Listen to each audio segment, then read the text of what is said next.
sir, please. Please, sir. Ladies and gentlemen, esteemed guests, respected researchers, industry pioneers and all participants, good morning and welcome to the International Conference on Science, Engineering and Management, SYNERGY-2K24, jointly organized by JMIT and JMI-ETI, Rador. My name is Prachi Seth, Assistant Professor from the Department of Applied Science and Humanities, JMIT, Rador. It is my privilege to welcome our keynote speaker, Dr. Sanjeev Agarwal, Professor, Physics Department, Kurukshetra University, Kurukshetra, Dr. S.K. Garg, Director, JMIT, Dr. Vivek Sharma, Director, JMI-ETI, Mr. Ankush Singla, Registrar, JMIT, esteemed heads, faculty members, and my dear students. Dear participants, it is truly an honor to have you all here today, whether you're joining us in person or virtually. We're excited to embark on this two-day journey of knowledge, innovation, and collaboration as we delve into the most pressing issues and opportunities in the world of science and technology. Today, we come together to explore a theme that lies at the very heart of innovation and progress, synergy. Yes, you heard that right. Synergy is more than just collaboration. It is the transformative power that emerges when we combine our individual strengths to create something far greater than the sum of its parts. It is what propels us forward in the face of complex challenges, be they scientific, technological, or methodological. It is the interconnected world we live in. The boundaries between disciplines are dissolving. Science drives energy. Energy powers sustainable growth, and effective management assures that these advancements reach society efficiently and equitably. The spirit of synergy is embodied in this conference itself. Here we bring together diverse minds from across the globe, researchers, practitioners, innovators, and policymakers to share insights and forge partnerships. We hope these discussions will spark fresh perspectives and collaborations that transcend disciplines and borders. As we embark on this journey, let us embrace synergy as the guiding principle. May this conference ignite the collective power of synergy and inspire us to redefine what is possible. I wish you a fruitful and energizing conference ahead.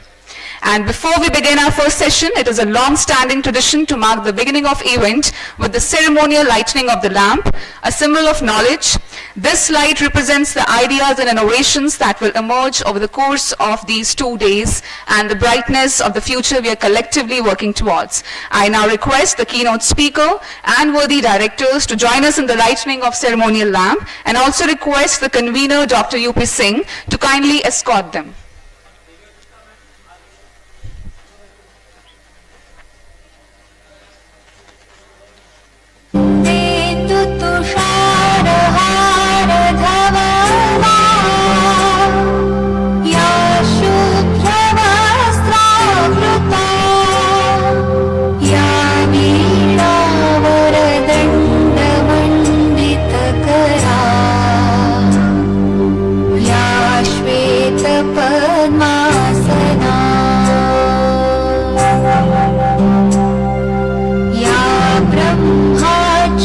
Shankar प्रभृतिभिः देवैः सदा वन्दिता सा मां पातु Saraswati Bhagwati निःशेषजाड्यापहा।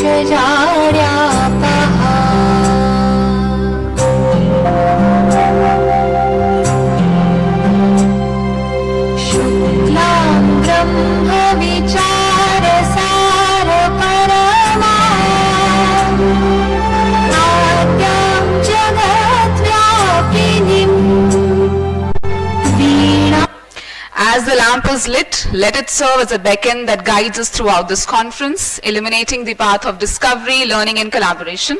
Thank you to our esteemed guests for performing the beautiful ritual. We are truly honored to have your presence here today. Ladies and gentlemen, may I now invite Dr. UP Singh, the convener of this prestigious conference. He is a distinguished academician and researcher with over 25 years of experience in teaching and research. With a deep commitment to advancing knowledge, he has contributed more than 100 research papers in reputed journals. In addition to his extensive publication record, he is the author of 2 influential books. Throughout his career, he has guided 16 MTech and MPhil students, nurturing the next generation of researchers and scholars. With a career spanning over 2 decades, he has been actively involved in both academic and professional communities. Today, he will not only share his vision for the conference, but also provide insights into the exciting journey that led to its organization. It is my privilege to invite Dr. UP Singh to the dais to share his insights with us. Please join me in welcoming with a round of applause. Ladies and gentlemen, Namaste. It is a great honor to welcome you all to this conference, Synergy 2024. We have joined this platform to share our findings and innovative ideas for the benefit of society. Therefore, today and tomorrow would be knowledge sharing days. Sir, we have organized a large number of workshops, seminars, faculty development programs and conferences. We are fortunate to have the distinguished and remarkable speakers from all over the world. We have received 118 research papers from reputed institutes and universities of different states of India as well as from abroad like USA, Turkey, UK, Brazil, etc. Sir, research papers received cover the variety of topics like ionospheric phenomena, solar activity, composite materials, cloud networking, cyber security, mathematical modeling, AI, ML, etc. This conference is a great opportunity for students to know about the latest in these topics. I do hope this conference, Synergy 2024, will have a positive impact on all the participants. Jai Hind, Jai Haryana. Thank you, sir, for enlightening us all.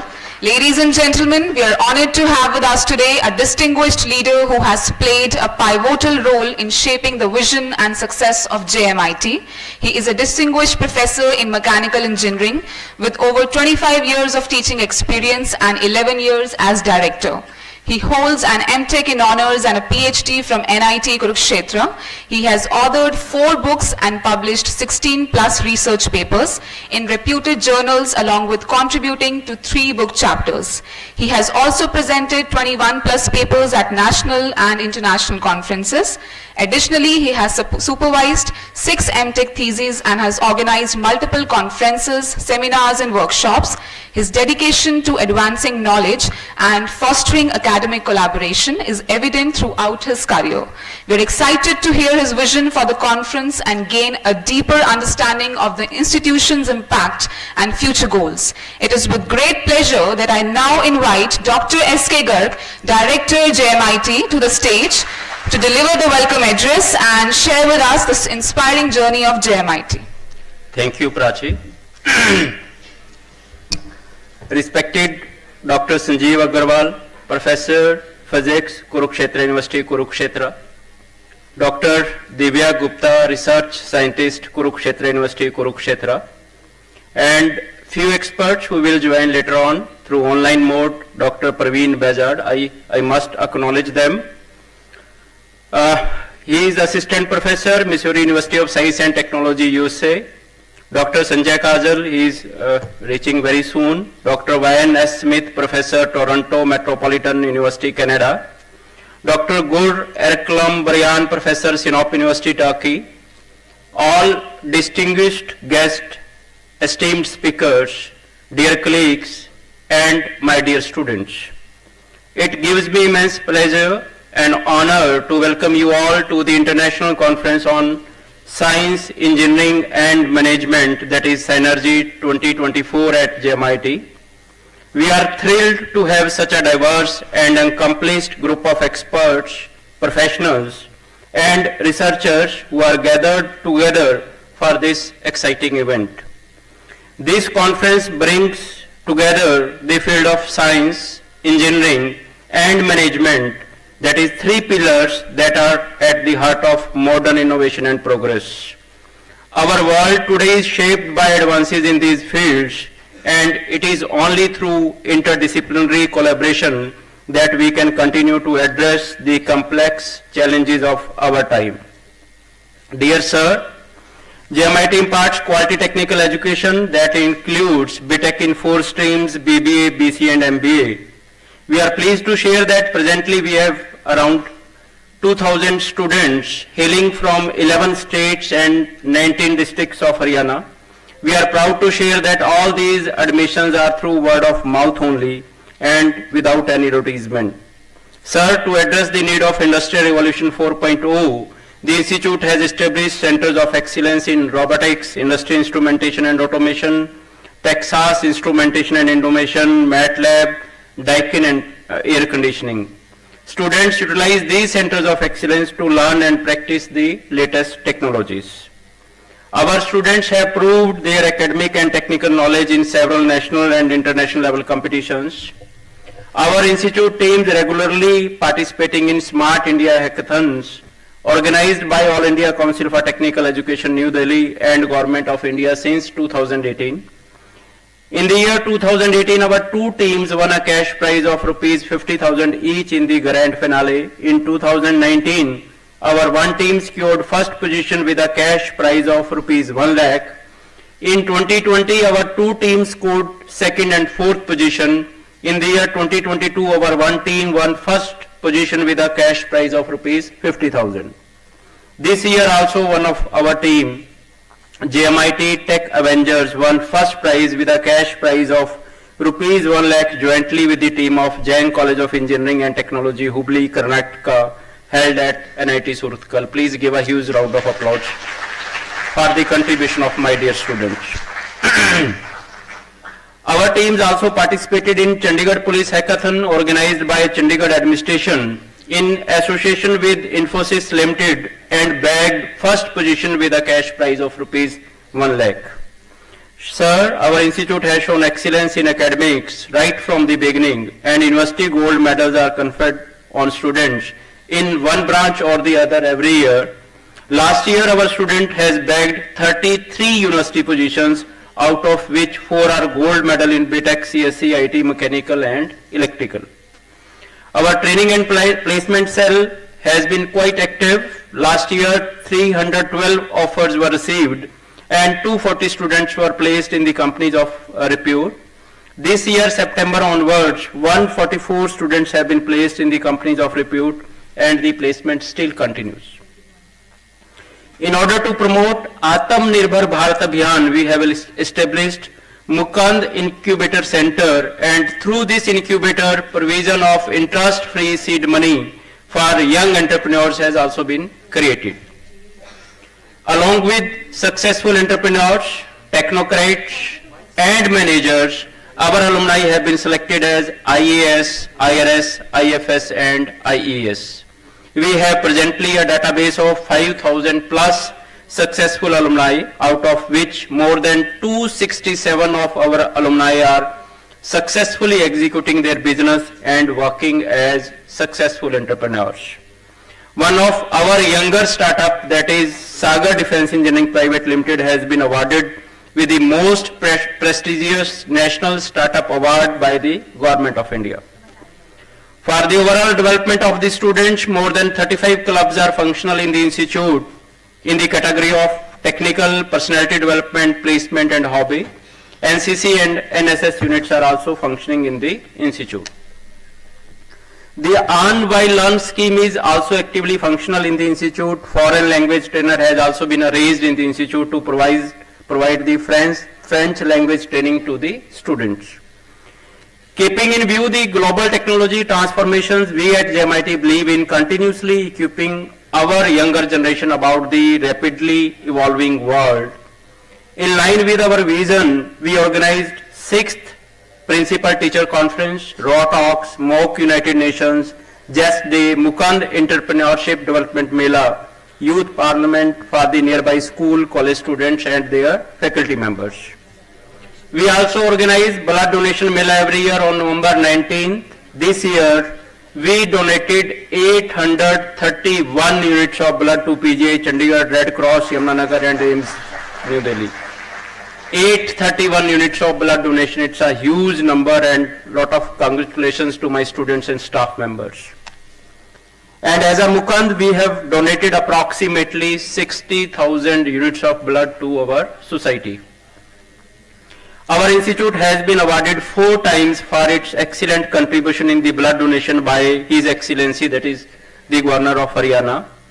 Further, to fulfill our green energy and to save blue mission, solar power plants, biogas plant, rainwater harvester, sewage treatment plants, solar water heaters have been installed in the institute. More than 1,100 kilowatt solar power plants are functional in the Mukand group. That is a very, very big achievement. And in a year, generally, we are generating approximately 1 crore of electricity, worth of 1 crore of electricity by using the solar power energy. So that is the big achievement as a Mukand group is concerned. The institute has always been sensitive to the need of society.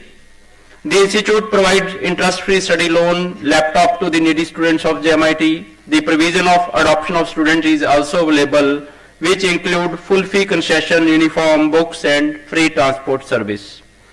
Grocery packets of approximately 26 kg are distributed 5 times in a year to the needy employees of the institute. Jerseys, blankets to the needy employees are also distributed during the winters. Once again, I welcome you all to the International Conference on Science, Engineering and Management. Let us work together to make this an inspiring, enlightening and productive experience for everyone. My warmest greetings and best wishes to all present here. Thank you very much. Jai Hind. Thank you, sir. Your words have set the perfect tone for our conference, reminding us of the incredible opportunities ahead and the impact we can make together. Ladies and gentlemen, we are also joined by Dr. Divya Gupta, Project Scientist, Kurukshetra University, Kurukshetra, and Ms. Sugamta, Research Scholar, Hisar. We welcome you to the conference. Dear audience, we are thrilled to announce that our team JM Tech Avengers has won first prize in the Smart India Hackathon 2024, securing a cash prize of rupees 1 lakh. The Smart India Hackathon, a prestigious national initiative launched in 2017, encourages students to address real-world challenges with innovative solutions. This year, 88,221 teams from across India participated, tackling 32,346 problem statements. Out of the 40 teams from our institute, 10 were selected for the national level, and our team made it to the grand finale.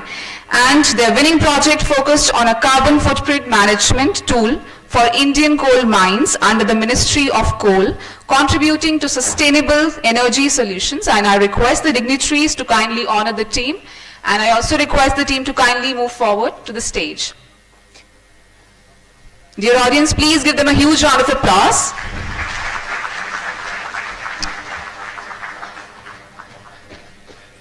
Also, I request Dr. Savita Sharma, in charge of SIH, to kindly join the team.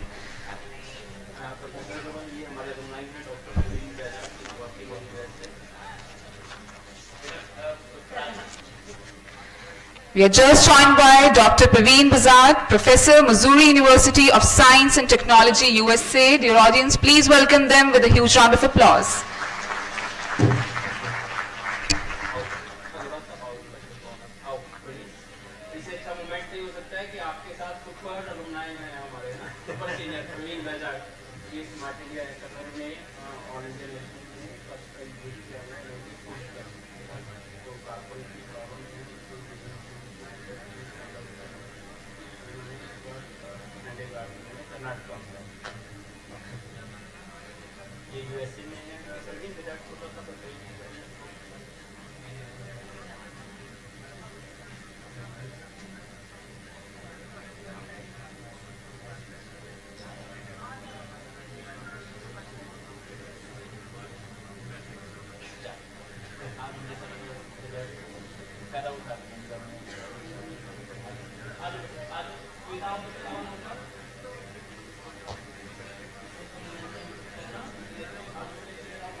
Thank you, everyone. Without further ado, let us begin with the conference. With that, let us begin with an inspiring keynote address by Professor Sanjeev Agarwal, a professor of physics at Kurukshetra University. He holds key position as Dean of Research and Development, Director of the Ion Beam Center, and Coordinator of the Center for Advanced Material Research. With 35 years of research and 29 years of teaching experience, his work focuses on advanced materials, nanocomposites, and ion beam-induced surface modification. He has published 110 papers, 39 conference proceedings, and 6 book chapters. Dr. Agarwal has supervised 10 PhD students and mentored 2 postdoctoral fellows. He leads major DST-funded projects and established the Ion Beam Center, a national facility at Kurukshetra University. Please join me in welcoming him to the dais.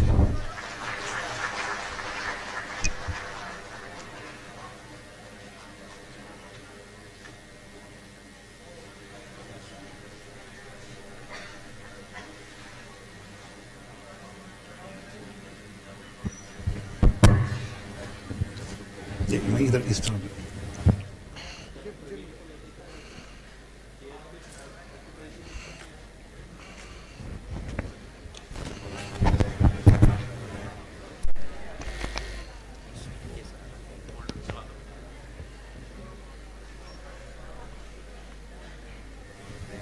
PDF है ना ये वाली JMIT PDF इसको डाल दो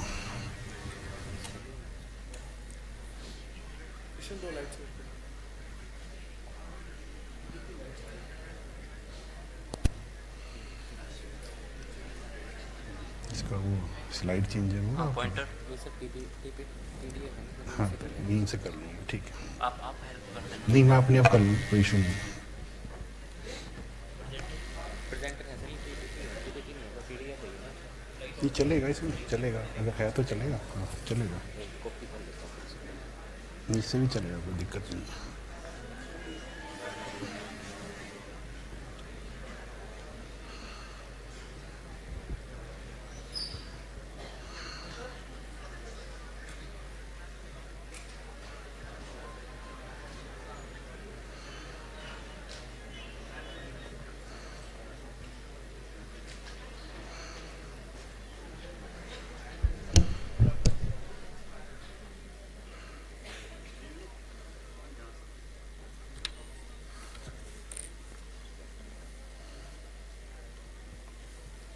मैं यहाँ से चेंज कर सकता हूँ ऐसे कोई दिक्कत नहीं चलो कोई नहीं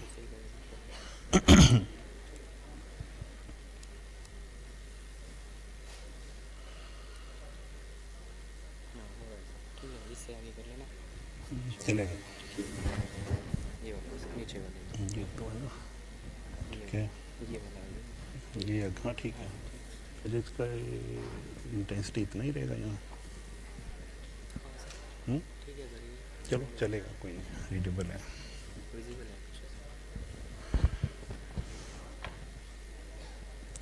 So, good morning to all of you. First of all, I am grateful to the organizers, especially Dr. Garg and Dr. Singh, for giving me this chance to interact with you people in this vibrant conference organized by the very prestigious old institute. For me, it is homecoming. I am also alumni of the broader institutions from MLN College, Yamunanagar. So a kind of homecoming for me. So Today, as the theme prevails, Synergy 2024. So me is going to talk something different, which may not be a routine for most of you, but I will try my level best to at least tell you something which you can understand. You see, in the present era of science and technology, there is a demand of materials which are not traditional.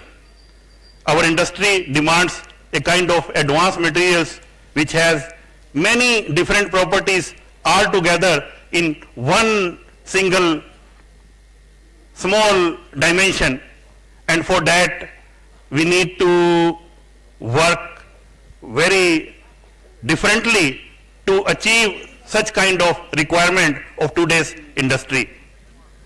You see, modern materials technology deals with the surface and near surface characteristics of solids as they affect their many of the properties which are sensitively related to their surface composition and morphology. They demand the improved and varying combination of surface property which are not found in traditional material. In this area, the development of new materials still continues to be one of the ongoing and technological scientific revolutions, and the ion beam induced materials engineering and growth technology is at the forefront of this revolution. Why? Because the modified surfaces achieved using this technology has many of their most important properties which otherwise are not feasible. In this area, ion beam sputtering means the ejection of atoms from the surface of a material, has established itself a very versatile and unique and fascinating capabilities for fabrication of a wide range of surface topographics like dots, we call nano dots, holes, ripples, a wave-like pattern, and smooth surfaces at the range of nanometer to micrometer length. That is a big issue. The requirement is as small as size. We want sub-nanometer also, but okay, we have achieved up to nanometers. We are still going better in this area. And of course, micrometer is already achieved, but we are still going further to improve it up to the length scale, in any kind of length scale. So what happens during low energy oblique ion beam sputtering, the competition between atomistic processes such as surface roughening induced by curvature dependent sputtering and surface smoothing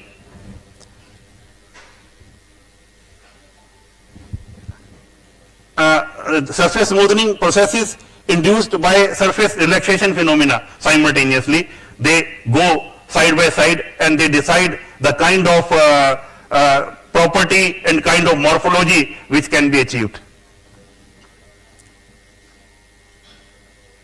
You see, what can happen? The color of the surface can be easily changed by the simple interaction of ion beams. We have a variety of ions and variety of the materials. The only issue is to choose a right combination of material and the ion to be bombarded. Based upon this change in color, there is a very commercial applications now available in European market. I will come to that at the in between my talk.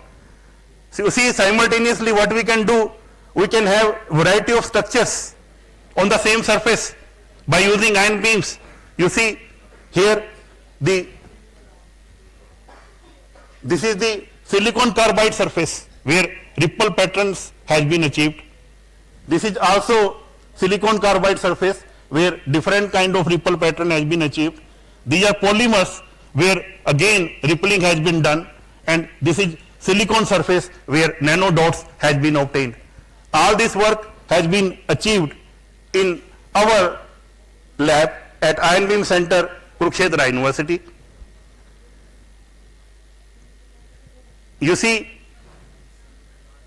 I will not go into the deep of the physics involved in this, but just to make little bit you people clear what actually happens when an energetic ion beam is incident on the surface of a target, then ions interact with the stationary target atoms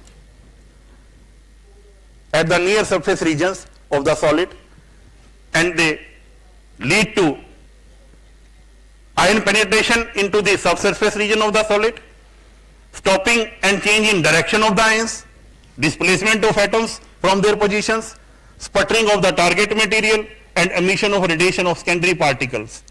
All these interaction and emission processes resulting from ion bombardment play a significant role in determining the nature of the material modification. Wide variety of combinations are available, wide range of energy is available, wide range of ion dose, ion current is available. So all those parameters we have to consider, and we have to experiment like anything, which combination, which energy, which current will lead to a kind of morphology which we are interested in.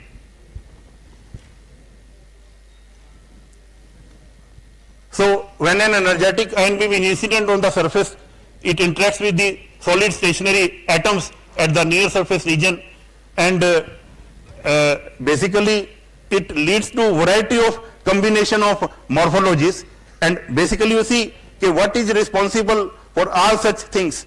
The responsible issues are nature of ion species and its energy, direction of incidence, which play a very big role in the formation of different morphologies, then nature of the target material, whether it is a kind of semiconductor, whether it is a kind of polymer, whether it is a alloy, and so on. Even the surface finish, whether it is optically finished or whether it is some curved surface. Then physical conditions like vacuum and temperature, and of course the type of target surface. Type means whether the surface is cleanly, atomically clean, optically clean, or normal surface. All these conditions will certainly impact on the nanometer size morphology what we are interested in.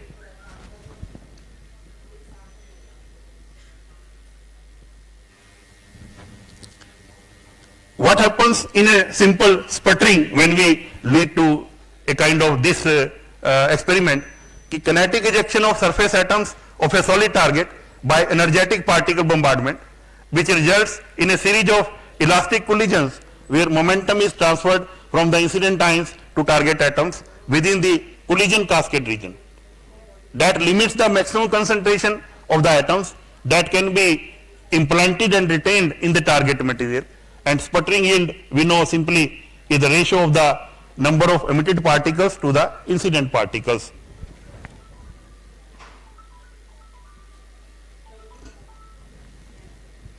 You see, when sputtering takes place, the normal incidence at low energy, sputtering is also feasible. In that case, emission of sputtered particles will be in a cosine distribution for normal incidence, but when it is at an angle, the distribution is away from the direction of the incidence. So it is due to increased energy deposition in the near surface region and shifting of the ion path closer to the surface. So finally, how we achieve the pattern, how we achieve the morphology, it is based on all experimental parameters, choice of target material, different type of morphologies under ion beam erosion can come into existence, maybe dots, maybe holes, maybe ripples, maybe cones, rods, pillars, and many other morphologies which can either parallel or perpendicular to the direction of ion beam. That also we can control. And many characteristics are there. Self-organizing phenomena, the formation of patterns using ion beam, it is a self-organization phenomena. It is a single step process, and precise control we can have over depth and concentration, and fabrication we can have over a larger surface area in one time, and the sub-micrometer to nanometer length scales can be achieved as far as morphology is concerned. You see,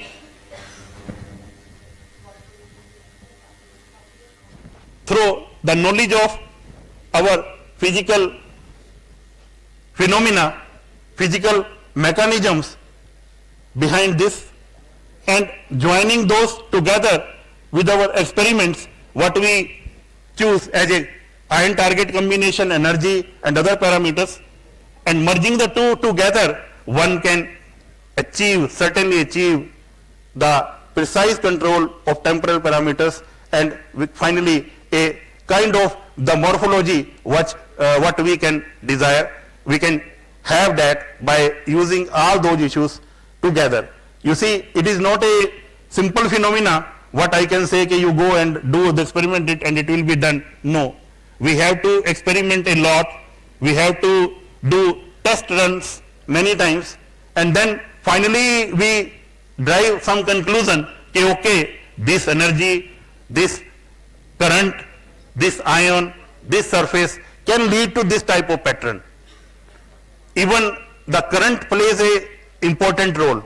Many times at low current the morphology is not achieved, but when we use the bombardment for a larger time scale, it can be achieved. So all those things have been considered and are to be taken into consideration for having such kind of morphology, which is now in demand in international industry a lot. Why? Because it is, you see, the same kind of dimension, same surface, but what we have achieved is a larger surface area in the same size, and that is what the demand nowadays is. Simply simple application I will just can tell you in solar cells. The larger area will give you larger output, but dimensions are same, which are less than the surface area. So that is what we have achieved and what is required nowadays. So I will little highlight the machine what we use for this. It's a low energy ion accelerator presently available at Kurukshetra University. This is the front view and top view, and what the specifications of the machine are. We have a terminal voltage of 10 to 200 kilovolt and atomic mass range complete 1 to 250 atomic mass unit, and mass resolution is very well. It is 200 for platinum isotopes. Even platinum 194 and 195 can be easily resolved. And our switching magnet has 5 exit ports. And this is the kind of ion source what is there in the machine. And this is the high voltage power supply. And this is the acceleration tube. You see here the open terminals are there where the potential from 30 kilovolt to 200 kilovolt is applied in retardation. These are the exit ports, and presently we have this ion beam line, line for material science research. And this is the target chamber where we can place the targets of 2 inch in diameter, and 11 targets at one time can be loaded in one go. So presently what we are doing, I am going to highlight little of those results which you can easily look at.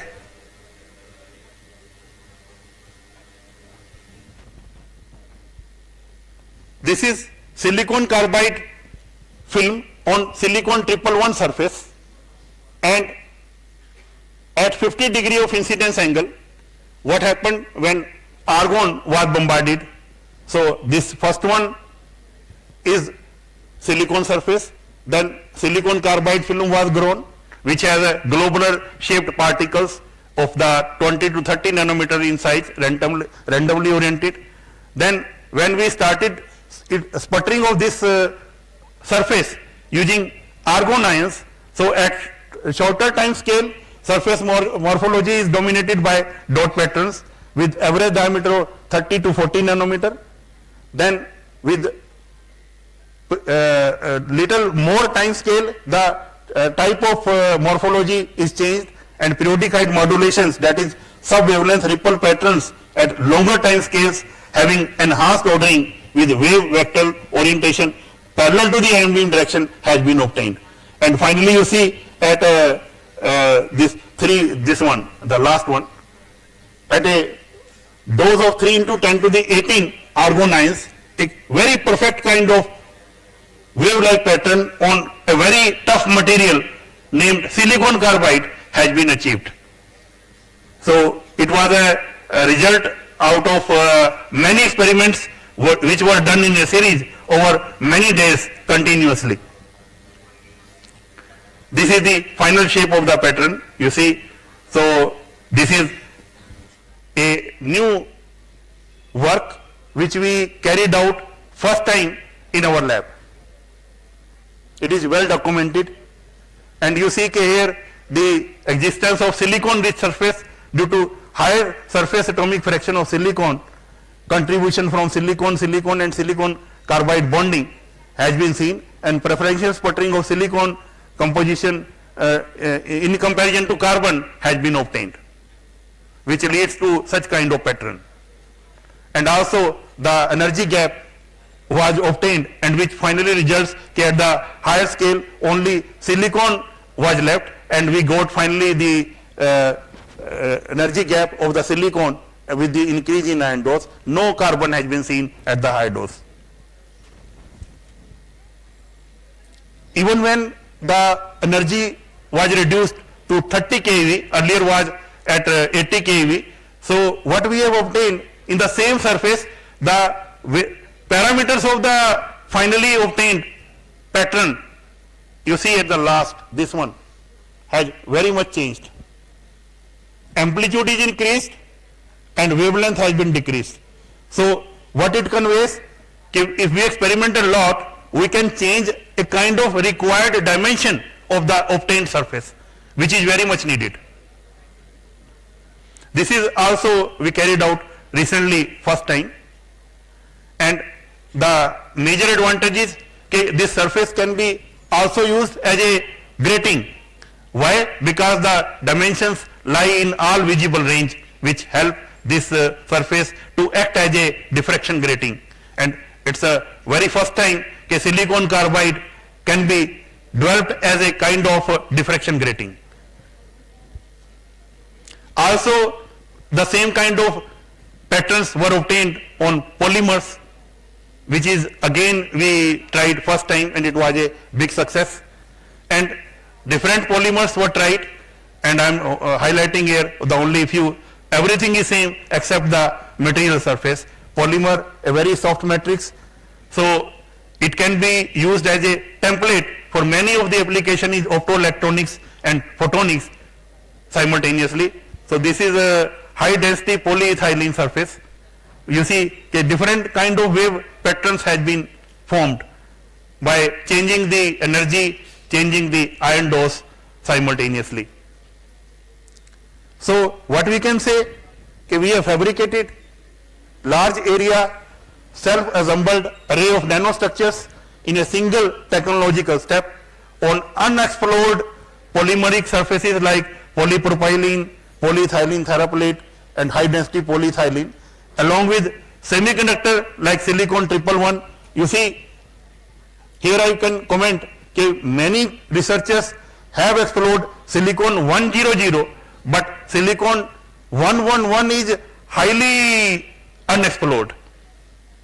Rarely anyone had touched it in all kind of applications. So we tried first time on silicon 111 surface, and it was a big success. Along with the same thing, silicon carbide, it is again the same thing. Nobody has explored this because it is a very tough material to handle and very tough to obtain such kind of patterns. But we did a lot of work for 2-3 years simultaneously, and finally a big success was achieved.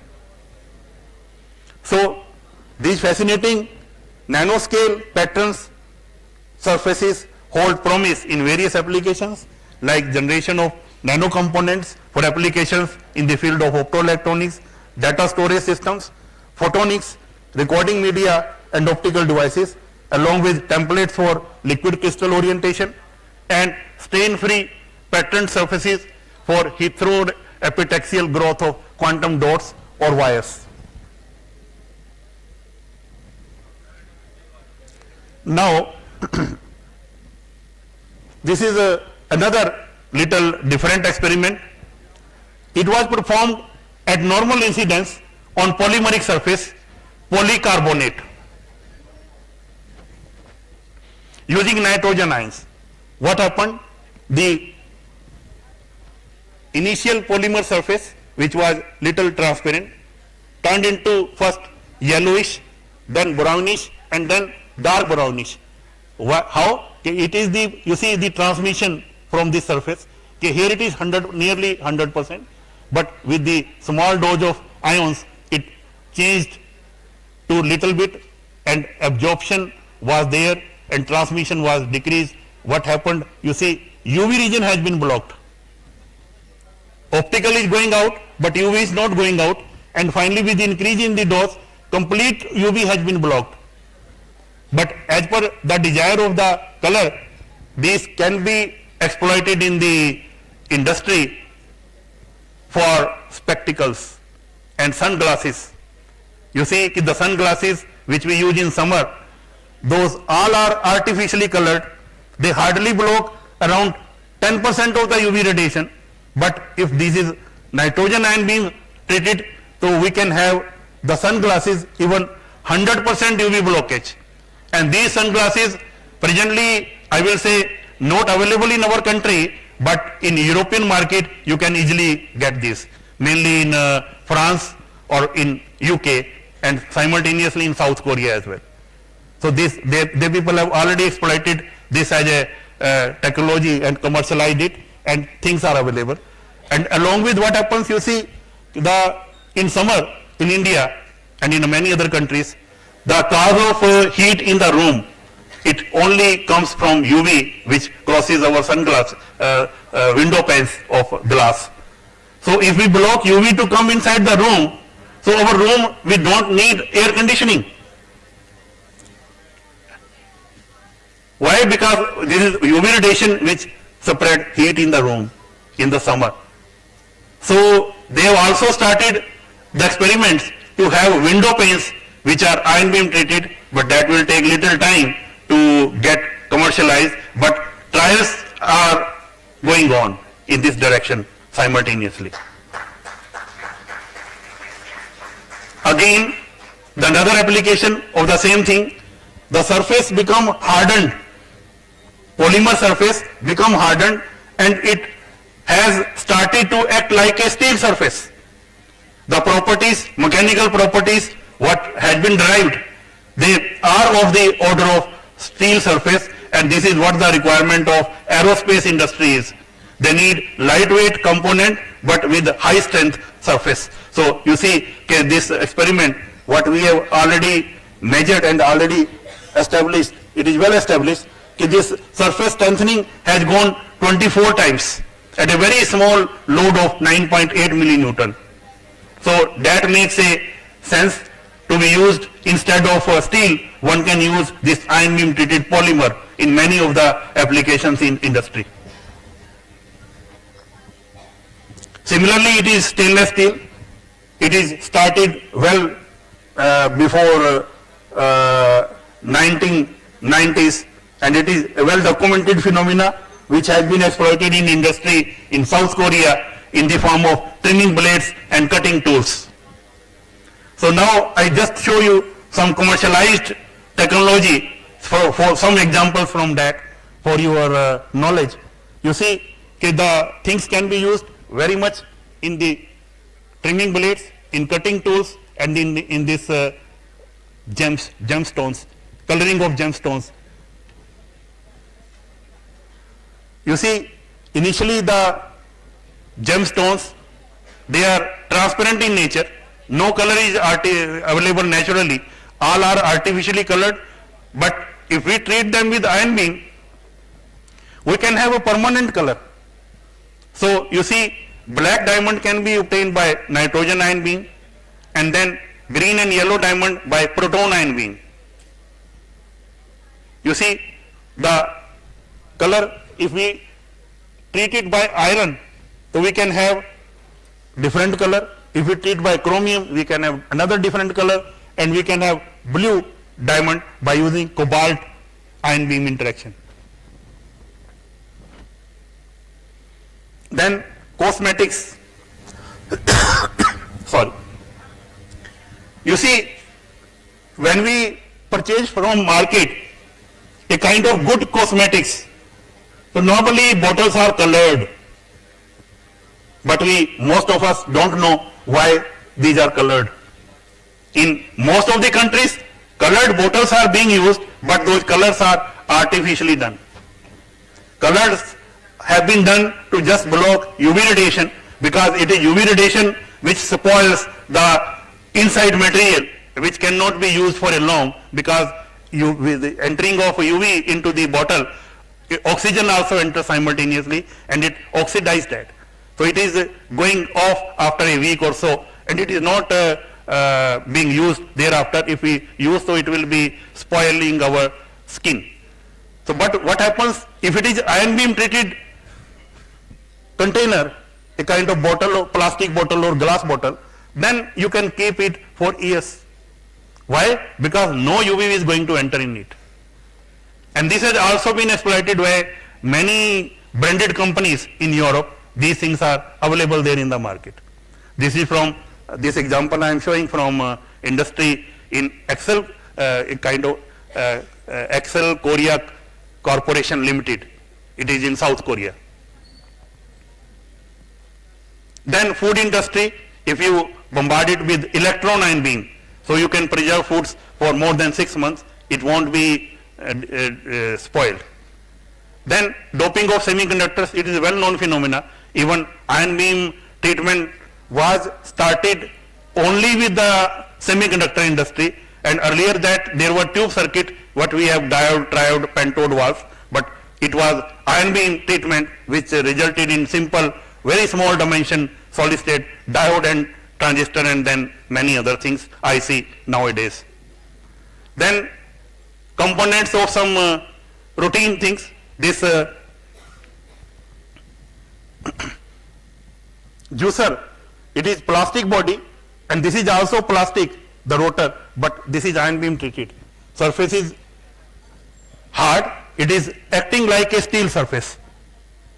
Weight is very small and life is more. Cutting tool is this outer part, this, it is ion beam treated.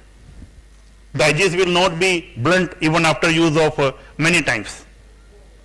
Then in good hospitals, we sometimes say, no, charges are very high, but if they are very honest and they use good tools for treatment of the patient, so these tools, what you are looking here, they are silver ion beam treated, and they have antimicrobial properties which are developed by silver ion, and what can be done, they just use it, then they just wash it and boil in hot water and then reuse.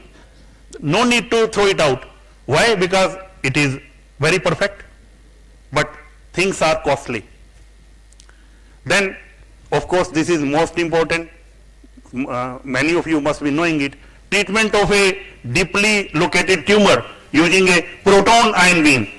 Now it is also available in our country, but it started with the clinical trial at Heidelberg, Germany.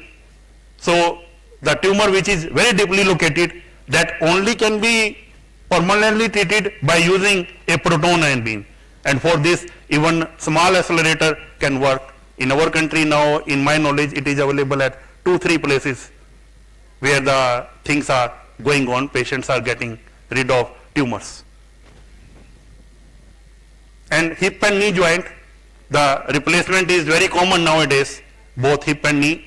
Then replacement, the replaced part which actually we get, that is of either ceramic or alloy, but if that surface is ion beam treated, then there is no friction.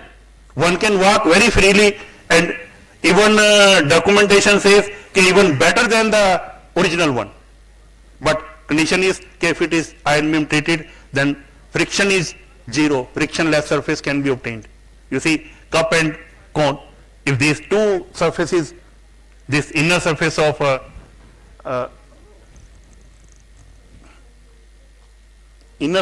this cone and this cup and cone, if they are ion beam treated, then it will be frictionless, it will work freely, one can walk freely, no jerks, no pain. for this clinical trial is on in European hospitals, and this is knee joint. Again the same thing, the same kind of phenomena can work, and many more are there, but I think for today I believe that this is enough. And finally I will say that our group is actively engaged in ion beam based research for many years. We got 2 big projects from Department of Science and Technology, Government of India. One is over 11.62 crores and another is still going on and going to end the coming year. For last 15 years I will say we are using this funding, and we have established a state-of-the-art facility at Kurukshetra University named Ion Beam Center, and this facility is open for users. You are welcome to do any experiment of your choice. We will certainly help you, and it is a national facility in fact declared by Government of India and our Kurukshetra University. And finally my collaborations and my research group, and thanks for your kind attention. Thank you very much.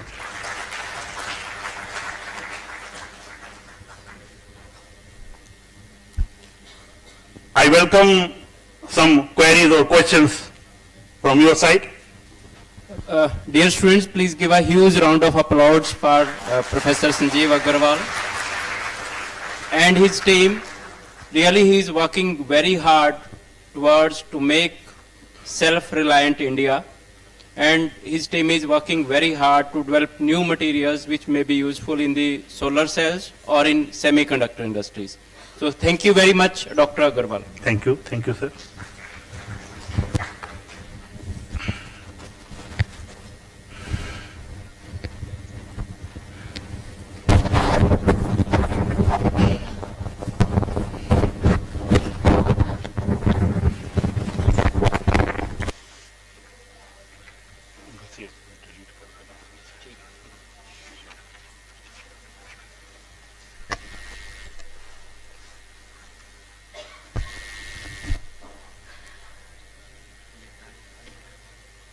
I, Shabnam Bhasin, would like to take a moment to express sincere gratitude to our distinguished keynote speaker for such an engaging session. Your insights have truly been inspiring and valuable, sir. Moving forward, we are pleased to present our next keynote address delivered online by esteemed Dr. Wayne W. Smith. He is Revered Professor at Ted Rogers School of Management, Toronto Metropolitan University, Canada. With over 20 years of experience in the tourism sector, he holds PhD from Wilfrid Laurier University and Masters from the University of Waterloo. He has worked with tour operators, destination management companies, continues to consult for the industry to enhance profitability. His research focuses on consumer behavior, festival marketing, tourist motivations, and the intersection of politics and tourism. Widely published and recognized for impactful contributions, Dr. Smith has received Golden Pineapple Award and the Charles R. Goldner Article of Excellence. With utmost respect, I kindly request to graciously commence the session, sir. Over to you, sir. Am I audible, sir? Dr. Smith?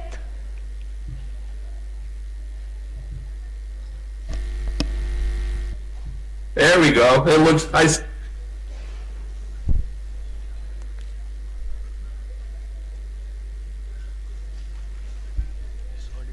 And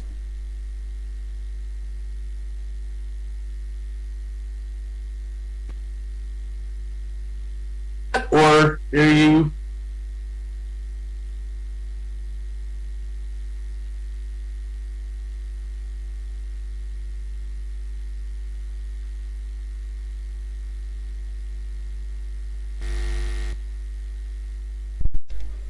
Am I audible?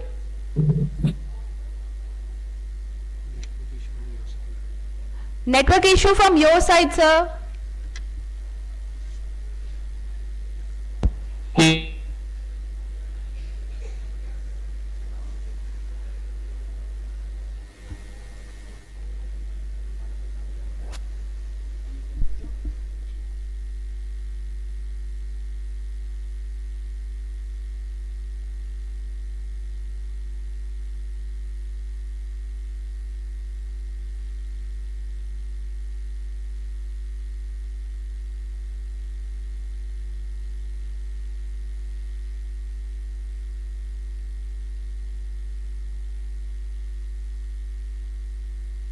Okay.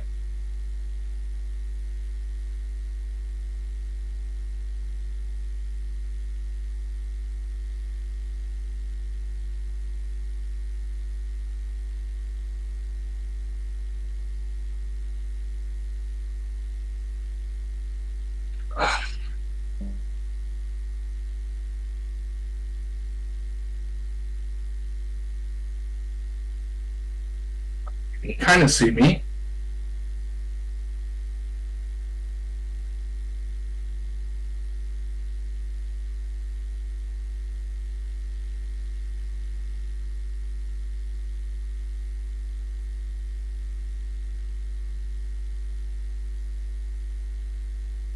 All right.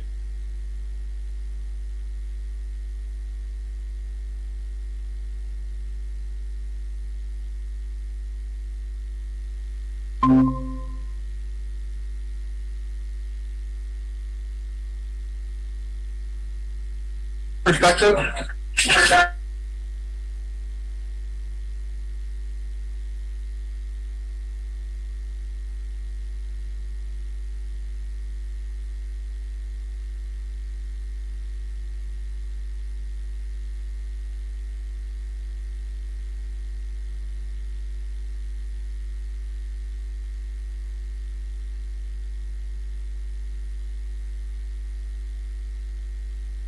Hello, who's speaking?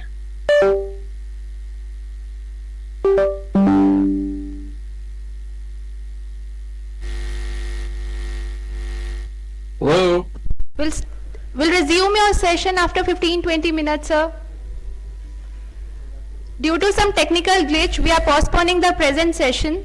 Now we are moving forward for our next keynote address by Dr. Parveen Bazad.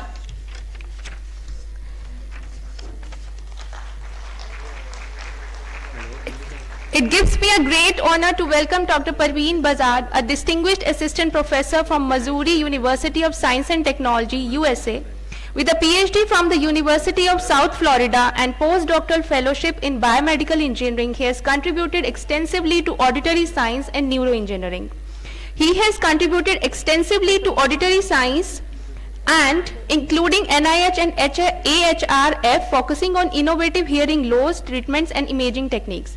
Today we take pride in sharing his remarkable success story. Dr. Bazad has achieved incredible milestones, including securing 5 prestigious research grants, publishing 14 impactful journal articles, authoring 1 book chapter, and filing 5 patents.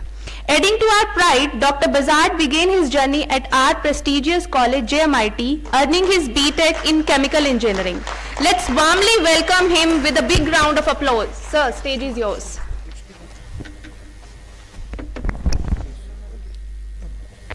Thank you.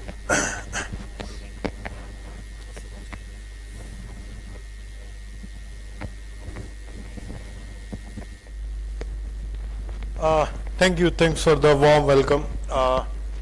Like mentioned, I'm alumni of this college, passed out in 2006, then moved to ISC Bangalore for my master's, and then I did my PhD in USA, and I'm working as a assistant professor in Department of Chemical and Biomedical Engineering, Biochemical Engineering at Missouri University of Science and Technology. So today I'm going to talk about what I did during my PhD mostly, though we continued this project till date, but this is mostly my PhD work. So this is basically outlined, starting with the motivation, then what we did, and finally some conclusions and future directions. So starting with motivation, most biomedical devices, cochlear implant, pacemakers, retinal implants, all are based on electrical stimulation, even testing devices. And just from high school physics, you know that electric currents spread in the space. So it's impossible to achieve like sub-micron level spatial resolution. This is basically what I mean is that my area of research is cochlear implant devices, basically auditory research. So when we talk in terms of applications, what happens here is that current technology, person with cochlear implant device, he can talk on phone, he is good in a quieter environment, Moment he goes into a noisier environment, let's say concert or traffic, where there are so many frequencies at different levels, devices are unable to distinguish between frequencies.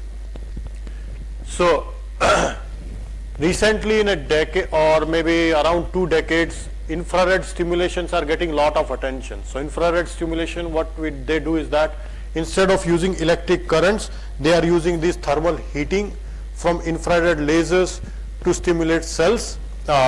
Cells means biological cells here.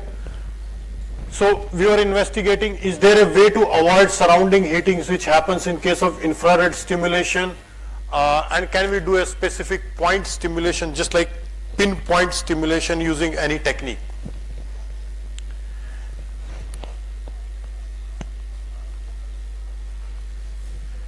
So like Professor Agarwal mentioned, there are so many materials with exciting properties. So this is one material called gold nanoparticles, which has properties of plasmonic heating, just heating around the nanoparticles. So they are highly localized. So this picture is just kind of a representative. What I'm talking here is that there are heat pockets around the nanoparticles, but overall temperature of this beaker will not go up. So they are highly localized in the its phenomena. So idea here is that can we use this phenomena to stimulate cells, and can this be an alternative to electric currents? With this, we started this project, and we fabricated these microelectrodes. Then we use these microelectrodes to stimulate the cells. So first thing first, very standard method, citrate method, known for maybe a century or something, where we synthesize these gold nanoparticles. These are TM images. We synthesize around 20 nanometer gold nanoparticles. Then these gold nanoparticles were coated on a glass micropipette tip, and we observed nanoparticles all over the place. And then we use these microelectrodes to stimulate cells. Before going into biological experiment, we started with a validation of these microelectrodes, because there's so many variables around here. If you stick to only, like, you don't do these validations, then you don't know what's going wrong if your result doesn't fall in line with biological cells. So with this, we made these nanoelectrodes or microelectrodes as a part of electric circuit, and then we shine light 532 nanometer green laser onto it. This is results with these microelectrodes. There was an immediate jump in the base currents. You apply the voltage, and moment you shine a laser, there was an immediate jump. This is laser off, this is laser on, laser off. Similarly here, this is for 0.9 voltage. Uncoated micropipette tips, which doesn't have gold nanoparticle, there was no change in the base value of the current. So kind of validating that our microelectrodes are following some basics of plasmonic heating. Okay, so we are confident what we are doing is correct. So this is into an extracellular solution. Extracellular solution is basically sodium chloride, basically your sea water, but much less concentration compared to sea water. So this is into phosphate buffer. There was a linear relation between these photocurrents. Similarly, in extracellular solution, we noted a linear trend. This is another validation, which is within this human serum, there is going to, whenever there is a gold nanoparticles, there is fluorescence quenching. So we observe the same. This is uncoated micropipette. This is coated outer surface. This is outer plus inner. So there was a clear quenching was observed. So with these experiments, we are sure that whatever we fabricated, we are calling them as microelectrodes, they are behaving the way they should behave. Then we did our experiments in this patch clamp rig. Patch clamp rig is nothing but single cell measurements where you can do electrical property measurements of biological cells. So what, like I mentioned, this is more of a temperature phenomena. So we measured the plasmonic temperature measurement. So to this, what we did is that we used the indirect method. So these are highly localized. You can't put a thermometer and just check the temperature, or a thermocouple. That's impossible. So we used the indirect method where we use this calibration curves between resistance and temperature, and in this case these microelectrodes are not part of the circuit. They are just sitting next to the this cell, and moment you shine light on it, there was a change in the current, and with the help of this calibration curve we are calculating the approximate temperatures. And these are measurements. This is on the surface of the microelectrodes. So all three trials are matching almost with each other. These are almost an exponential decay as you move away from the microelectrodes. This is just another way of presenting this same graph. So kind of it's following the plasmonic phenomena what is reported in the literature. After that we move to the biological cells. This is in vitro plasmonic stimulation, that's what we are calling them. So this is how the experimental setup was looking like. This is that microelectrode sitting next to the cell, just right at the tip. This is an optical fiber which is shining light onto it. And this is a measurement electrode where you are measuring the activity of the cells. So first we recorded the excitatory plasmonic responses. So whenever you shine a light of 1 to 5 milliseconds, this is an example of 1 millisecond, there was an immediate jump in the cell voltage. This is just a zoomed version of it. We are able to repeat these experiments for multiple cells. This is results from 6 different cells, individual cells, and this is mean plus SEM. Well, just like as happened in science, you start with something and you end up somewhere else, and it's your hypothesis is always partially followed and something else is going on. Similar thing happened with us. So what happened here is that with these pure optical stimulations, cells were not staying healthy.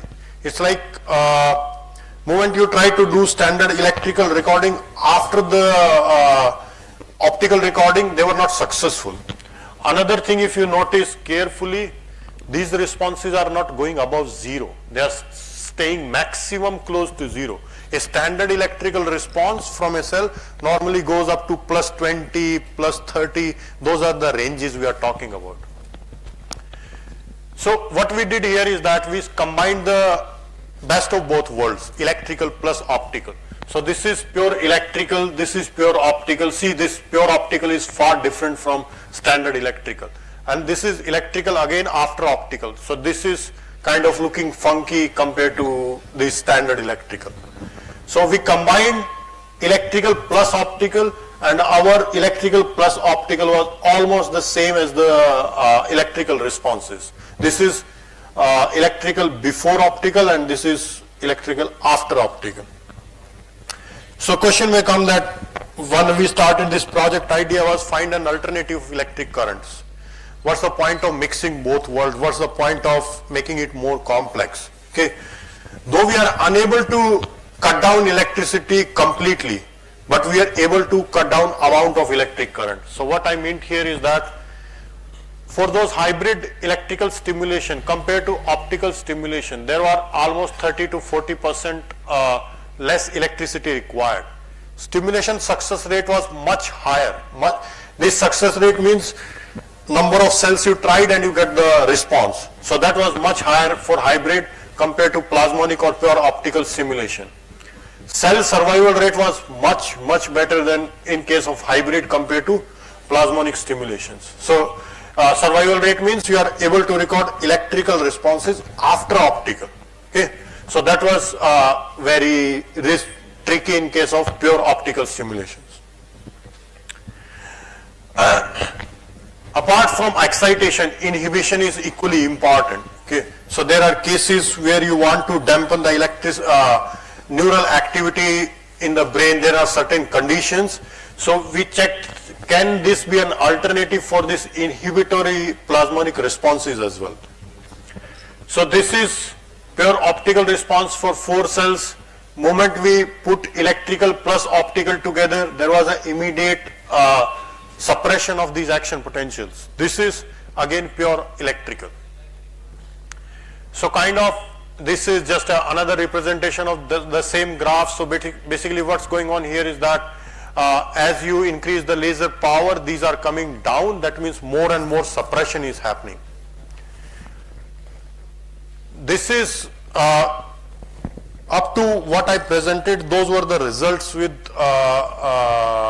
cells. So here we used cardiomyocytes, which are self-beating, spontaneous beating cardio heart cells. So what happened here is that it's confirming the same phenomena. As laser power increasing, there was more and more inhibition of these action potentials or electrical responses from the cells. So coming to conclusions, we demonstrated that action potentials can be generated for laser pulses 1 to 5 millisecond. There was a decrease in amplitude of action potential observed when laser pulses were superimposed on electrical responses. Hybrid stimulations are obviously more reliable and robust, and standard electrical action potentials we recorded to make sure that cells are staying healthy before optical and after optical. This is coming to like where we are going into this project. This is fine, everything is good. We publish papers on this, we patent onto this, but ultimately that's what the kind of things, futuristic view we are looking for. So what it means here is that this is our inner ear, basically inner ear representation. So right now you can only stimulate inner ear at 22 locations maximum. That's the limit. Okay. So with this technique, we are hoping that maybe we will have, let's say, 20,000 or 200,000 stimulation points. Okay. And you will be able to distinguish between different frequencies at different levels. So in terms of like applications, what we are envisioning here is that people with cochlear implant devices, they will be able to enjoy parties, marriages.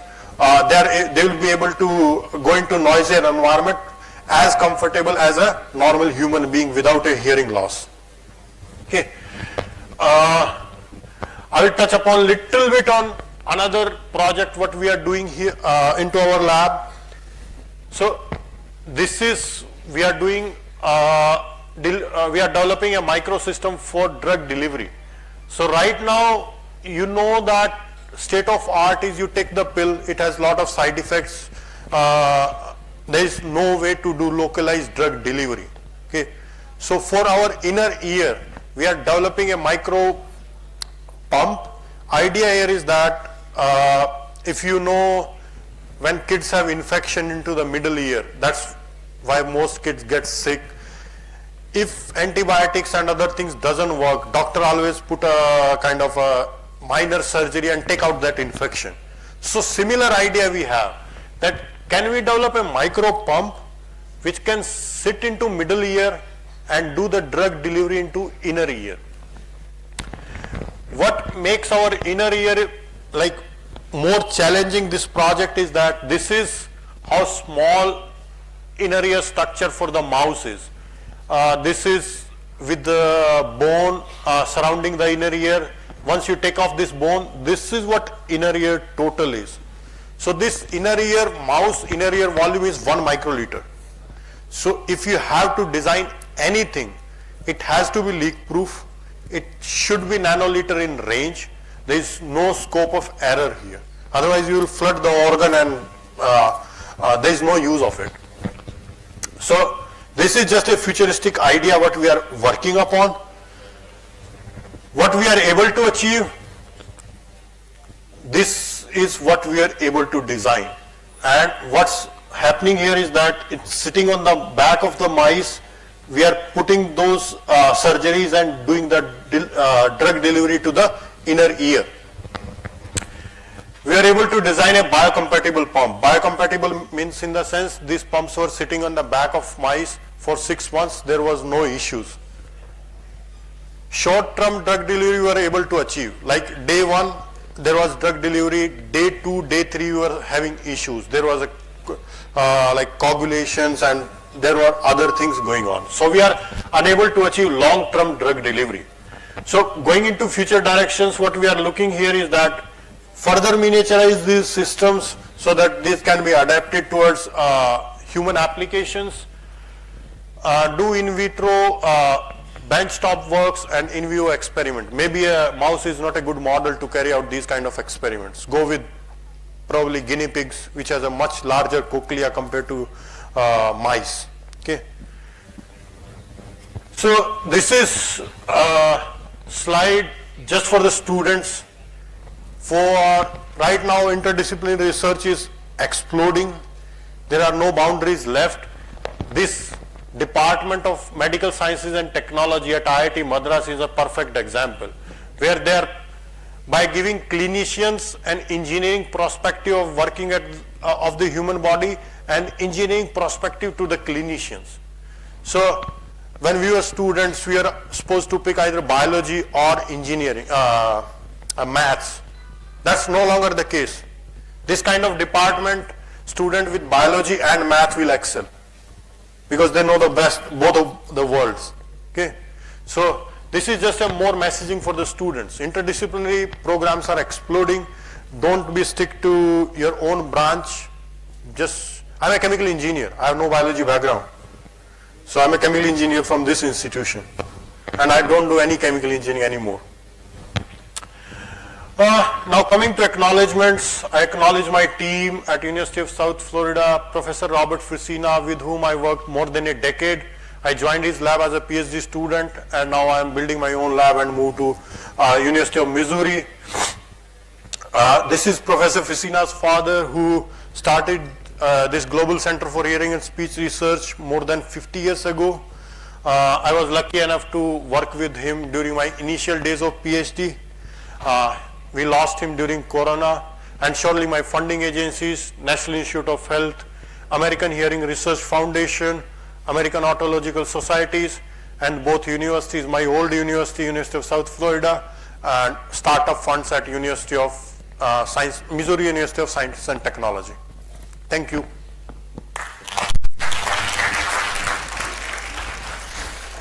Words are not enough to thank him for his generosity of time and wealth of knowledge he has shared with us today. Any question from the audience? Okay, thank you, Bajaj. इससे अच्छा दिन और इससे सुनहरा दिन हो नहीं सकता जब हमारा स्टूडेंट, हमारा अलुमनाई आपके बीच में अवेलेबल है. केमिकल, जैसा सर ने कहा, बजट सर ने, कि कोई बाउंड्रीज नहीं है सब्जेक्ट्स की.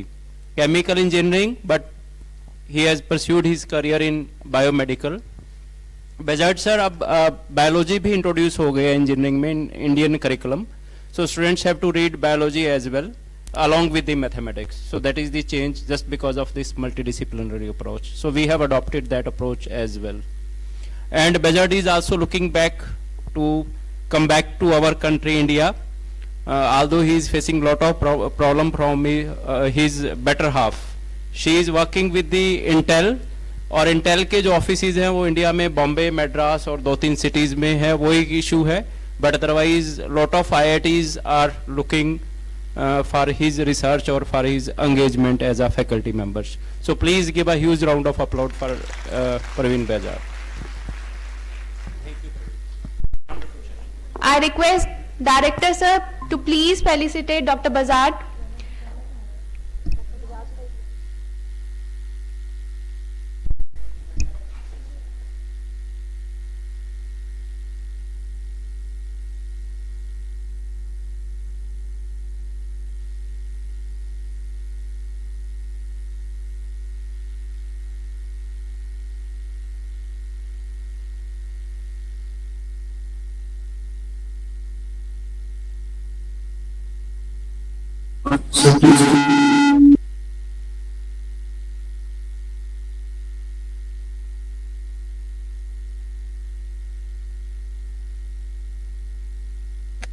I'm ready.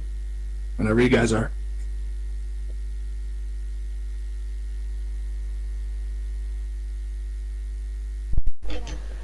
Dr. Smith is back with us. I'll take a moment to share his profile with august gathering once again. Dr. Smith is Revered Professor at Ted Rogers School of Management, Toronto. He has 20 years of experience in the tourism sector. He holds PhD from Wilfrid Laurier University and Masters from the University of Waterloo. He is a Golden Pineapple Awardee and Charles R. Goldiner Article of Excellence. Without any ado, I request Dr. Smith to commence the session, please.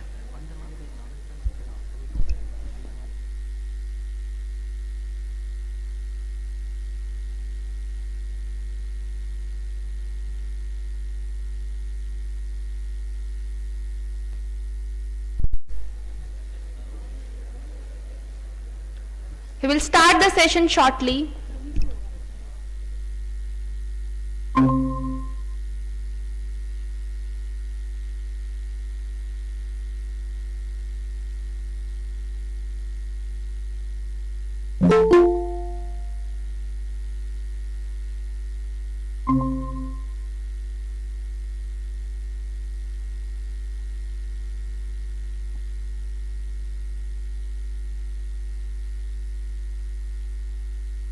Good morning, everyone. Can you see me, hear me okay? Yeah, you are audible, sir. Please begin.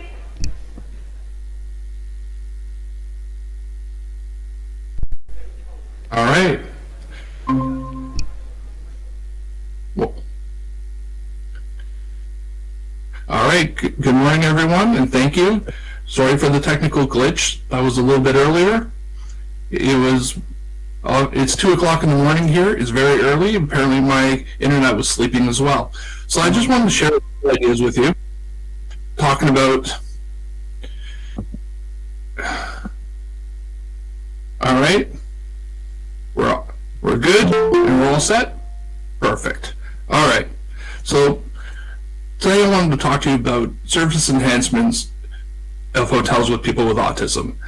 And it starts with this idea of accessible tourism. And what accessible tourism is that creating products that people who have troubles with either mobility, vision, hearing, cognitive, or developmental disabilities, to make them accessible to everybody. So for example, most of the time when we're thinking about this, we're thinking about it in terms of, physical disabilities, people in wheelchairs, people, who have physical disabilities, who can't see or can't hear, that type of thing. But what we have is one area that hasn't been really explored is this idea of what we call neurodivergent and neurodivergent disabilities such as autism.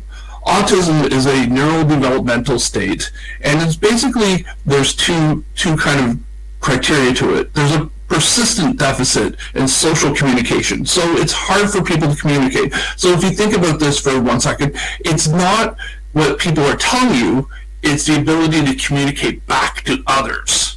And then what you also see is then certain behaviors. So you're seeing patterns of behaviors. So the person will do the same thing over and over and over.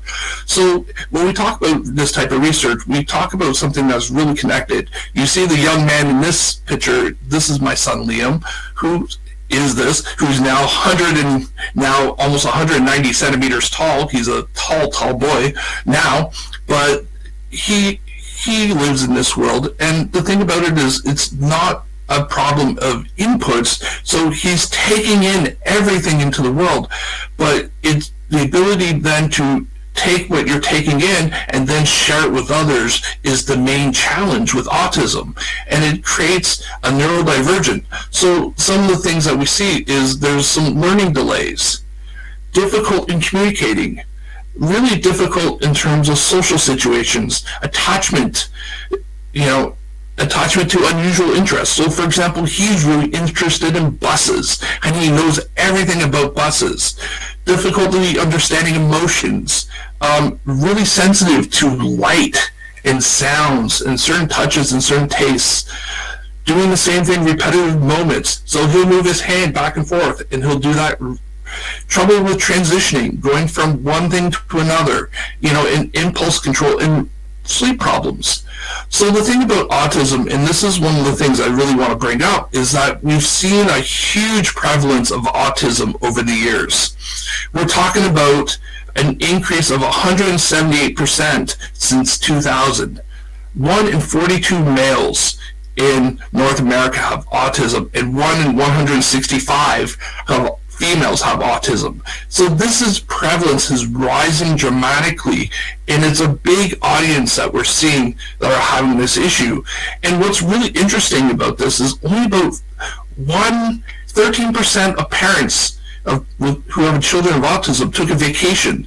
So when you're talking about this, you're talking about there's $262 billion on autism-related services in the United States spent every year. It is actually rising year over year. And if you think about this, from the tourism industry, you're only about 1 out of 10 parents are taking vacations and taking trips with children with autism. So it's a real challenge, and it's a real market that could be had, but it's one that's underutilized. And a lot of that's because of what's called universal design. And what universal design is this idea that we can create environments like hotels and restaurants and attractions that can be accessed and understood by the greatest extent by all people, regardless of their age, size, ability, or disability. And there's two main things. So it's creating what's called a socially safe environment and creating what's called a physically safe environment. And I want to talk about those two things for a few minutes with you. So a socially safe environment, if we think in terms of a hotel, this is where we create a world where people can interact with one another. So for example, a person with autism doesn't want to be really, really close to other people. So social distancing, can we have space in between lines? Doing things like touchless check-in, check-out procedures. This is where technology comes in. So using phone technology to do like open doors. So once again, if you have problems communicating with someone, being able to check in online, being able to talk to a concierge online, being able to make requests, I need more towels, I need something like that, doing it in an online system where you can just hit the thing and you don't have to worry about talking to people, you can just hit the buttons and interact with it. So it creates a much more interactive world that makes it much more accessible to everyone. See, the thing about universal design is that you're not just making it more useful to people with autism, you're making it more useful to everybody. It gives everyone an opportunity to do this. It's the same thing with restaurants. So with restaurants, for example, knowing the ingredients of all the food that you're ordering, being able to order in advance so that your food is waiting for you if you're in a hurry, being able to really see everything in advance, these are all things that make products in hotels much more accessible for people with autism. But there's also things that if you have small children and you want to hurry through a meal, you have limited time with small children to eat. So it creates this world where there's all this whole idea here where you have this group of ideas where people are working together. And so when you're creating universal design and you're creating socially safe environments, you're creating this idea that in this online world that's not just good for people with autism, but it's good for all kinds of different people in all kinds of situations, and you're making it more convenient and easier for all customers, not just those customers. So by being aware and creating a socially safe environment, you're creating a world that everyone has an opportunity to grow and develop and flourish in.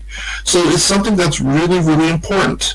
The second half of this is what we call the physically safe environment.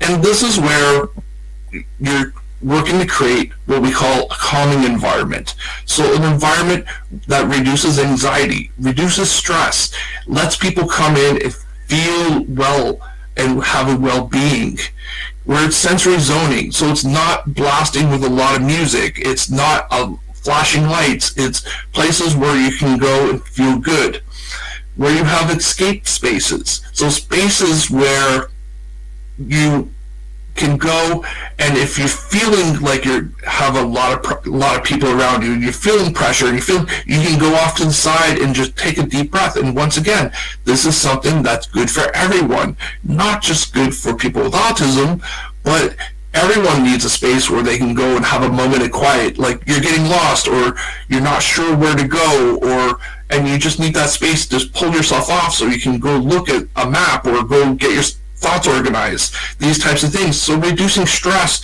and then wayfinding aids. So let me show you a few examples. This is a wayfinding aid. So it shows people exactly where to go. You can take a look on the floor here, and then you can also look at the signs above. It has the arrows pointing. You don't have to be able to necessarily read English. You don't have to be able to necessarily, so you're looking at the dots on the floor, you're looking at the arrows on the floor, you're looking at the ways. Is showing you exactly how to go and how to get there. Creating a quieter environment where you have space between people, and you can create units, and you can create lessons, and you can create little alcoves where there's calming zones where you can go to escape others, and you can go and have a quiet moment if you need it. These are all things that are really, really important to create an overall environment. So this gets us into sort of a couple lessons from this. One is, one of the things that we always have to think about is a matter of perspective. A lot of companies will argue, well, it costs us more to do this. It creates more costs. It creates more barriers. We have to train our staff. We have to do all these things to make it more to get this audience. But you also then have to think about, there's a huge market for it. So you're saying, I don't want millions and millions of potential customers. But then we're also saying that when you're doing these things, you're creating an opportunity. Is disguised as misfortune and defeat, but in reality what you're doing is you're creating an opportunity to create a better product for all your customers. By employing universal design and employing ideas around how the system works, you're creating a system where people of all abilities, of all skills, of all sort of persuasions can come and enjoy your business and work with you on a regular basis. So it's a matter of what we call perceptive matters. So when we think about it in terms, we usually have thought about what we think about the five senses. We think about the visual, the auditory, the motion, the speech, and we talk about the cognitive. But one of the things we need to look at is, so we think about the traditional five senses, which is sight, hearing, touch, smell, taste, but what if we start looking at our spaces in terms of how do we create environments that for people who, once again, may not speak a native language, how do we make it more easier for people to connect? What translation can we do? What kind of access can we create? Motor control. So for example, people in wheelchairs, how can we create an environment that's good for wheelchairs, but then it's also then good for moving equipment in and out of a building, moving things and making it easier. Auditory. How can we create things for places where people may not be able to hear, or it's too loud, or people can't converse and all those things? How can we create environments where that works with people, or people with visual impairments of all kinds? And so if we start to think about this, we're going to create a world that's just not tough on individuals, for specific individuals who are having problems. We're creating an environment where you're creating a sense where everyone is now being welcomed into our world. So I kind of wanted to end with this idea that when we're talking design, I want you to think a little bit about the idea that we have an audience, we have a marketplace, and we have a large place where people can be and be accessible. Right? The more accessibility we create, the more potential of customers we're creating, the more opportunities to connect with customers we're creating, the more opportunities to create environments where people want to come and work with us and do business with us. So when we're talking about accessibility, we're not really just talking about this idea of we're creating it just for one person or one type of person, but we're creating something that with universal design, we're starting to think about how we can create a product where everyone can see our product as being accessible. So that's sort of the moral of the story I wanted to end with. I thank you all, and I wish you all a great conference. Any questions or anything like that? A huge thanks for such an engaging session. We are so grateful for the time and effort you put into this, sir. I request Dr. S.K. Garg to kindly felicitate Dr. Sanjeev Thank you, Agarwal, Dr. who has Smith, spared for his such an precious engaging time to grace session. the It was occasion. really Sir, pleasure please hearing step from forward you. to receive Thank a you token so of much, sir. appreciation. Have a pleasure. Thank you so Oh, much. good. Sorry, my internet was sleepy, just like I am at the moment. So good night to everyone. We'll see you Good soon. night, sir. Take care, sir. Bye-bye. Good day. Bye-bye.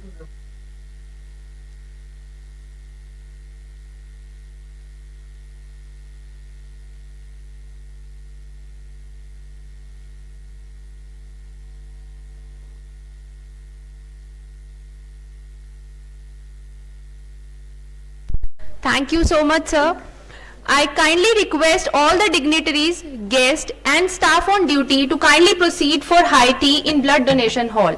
We'll resume the session at ICT lab in next 15 minutes post high tea. You are kindly requested to assemble there. Thank you.